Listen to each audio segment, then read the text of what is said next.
ان سب کے لیے بلوچستان کا کوٹا پاکستان کے باقی صوبوں کی پاپولیشن کے کوٹے سے 10% زیادہ ہے۔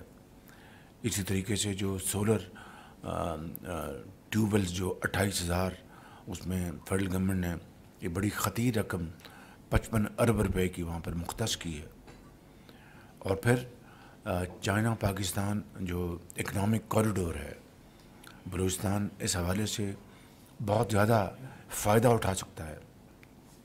میں نے وہاں پر یہ بات ڈنکے کی چوٹ پر سب سے پوچھی کہ کیا چین پاکستان کا دوست ہے کہ نہیں؟ انہوں نے کہا جی ہے۔ میں نے کہا ایک جنون دوست ہے، بالکل ہے۔ تو پھر کیا وجہ ہے کہ وہاں پر چینیوں کے خلاف وہاں پر دہشت گردی ہو رہی ہے اور دہشت گرد ان کو نشانہ بنا رہے ہیں؟ صاف ظاہر بات ہے کہ وہ اس دوستی میں رکھنا ڈالنا چاہتے ہیں، دراڑ ڈالنا چاہتے ہیں، اور سی پیک کو یہاں پر وہ عوام کی ترقی و خوشحالی کے لیے پروموٹ نہیں کرنا چاہتے۔ تو یہ ساری باتیں کل وہاں پر ہوئی ہیں، اور انشاءاللہ جلد اب بلوچستان کی جو چیف منسٹر ہیں ان سے میں میٹنگ کروں گا، اور ان کے ساتھ بیٹھ کر جو بھی فیڈرل گورنمنٹ جو ہے اس حوالے سے جو کچھ کر سکتی ہے انشاءاللہ ہم کریں گے۔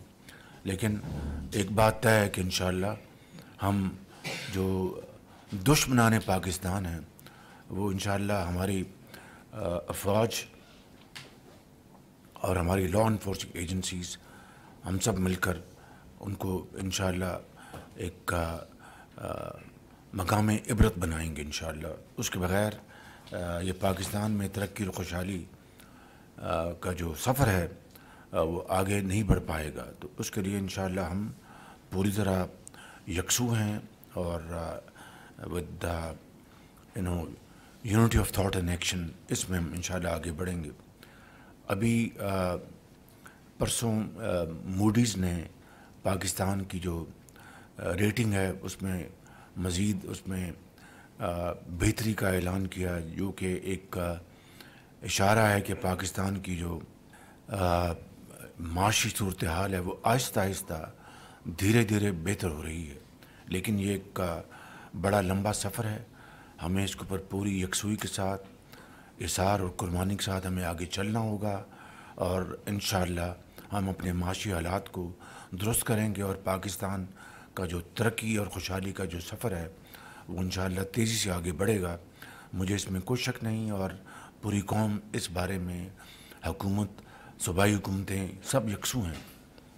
اس حوالے سے ہم ایک معاشی پلان جو ہم نے ترتیب دیا ہے وہ بھی انشاءاللہ ہم اس کے اوپر بڑی تیزی سے کام ہو رہا ہے، اور وہ ایک جس کو ہم انگریزی میں کہتے ہیں ہوم گرون پروگرام، وہ انشاءاللہ ہم قوم کے سامنے لے کے آئیں گے، تاکہ جو اگلے 5 سالوں میں ہمارے جو اہداف ہیں، کس طریقے سے ایکسپورٹس کو بڑھانا ہے، کس طریقے سے ہم نے زرعی ترقی میں اضافہ کرنا ہے، کس طریقے سے ہم نے جو ہماری لوکل انڈسٹری ہے اس کو ہم نے ایفیشینٹ بنانا ہے، کس طریقے سے ہم نے پاکستان کی جو یوتھ ہے اس کو ہم نے بڑی پروڈکٹیو امپلائمنٹ کی طرف لے کے چلنا ہے، ان کی اسکلڈ ان کی ٹریننگ کرنی، ان کی ووکیشنل ٹریننگ کرنی۔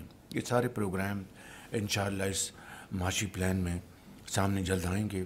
اس کے لیے حکومت پاکستان، کابینہ کے آنریبل ممبر، سیکرٹریز بھرپور محنت کر رہے ہیں۔ میں سمجھتا ہوں کہ ہمیں اس حوالے سے اب پوری سرعت کے ساتھ اور پوری جانفشانی کے ساتھ ہمیں اس سفر کو آگے بڑھانا ہے انشاءاللہ۔ مشکلات آتی ہیں قوموں کی زندگی میں، لیکن وہی قومیں ابھر کر سامنے آتی ہیں اور کامیاب ہوتی ہیں جو مشکلات کا سامنا کریں ایک کمٹمنٹ کے ساتھ، یکسوئی کے ساتھ، اور وہ دنیا میں اپنا نام منواتی ہیں۔ انشاءاللہ پاکستان بھی بہت جلد اللہ کے فضل و کرم سے اس قابل ہوگا کہ وہ اپنے پاؤں پہ بھی کھڑا ہوگا، اور انشاءاللہ ایک طاقت، معاشی طاقت بن جائے گا۔ صرف محنت اور محنت اور محنت، اس کے علاوہ اور کوئی راستہ نہیں۔ ان الفاظ کے ساتھ میں آپ سب کا شکریہ ادا کرتا ہوں، اینڈ لیٹس اسٹارٹ۔